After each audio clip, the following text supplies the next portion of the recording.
يا من تبالغ قولها مغرورة، بن المرأة تسوى 20 رجال.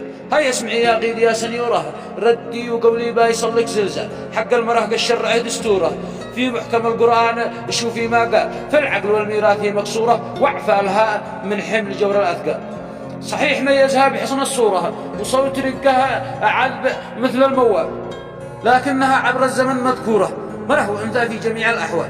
ماشي مرة حتى ولو مشهورة، تسوى رجل حتى ولو قبعة شاة، ولا مرة حتى ولو دكتورة تثبت جدارها في نجاز الأعمال. كلا ولا كابتن بلعب الكورة، ولا مجند خاض حرب الأهواء. لا تكثري زقعة قد انت مبورة، ما ضرك غير امتلاك الجوال. من كثرك قد نفسنا مكسورها، ونعرف نميز لبسك والأشكال. ما بين محترمة وذي ترطورها، ما فائدة كثر القصد والزومة. بنت الأصل ذي حدها محظورها، عفة شرف واخلاق دائم ما زال. ما تنفتح بالفقر أو ميسورة، ولا تدور المدح والضبال. أما بنات السوق في منظوره، ترهق وتفتن لجل كسب الأموال.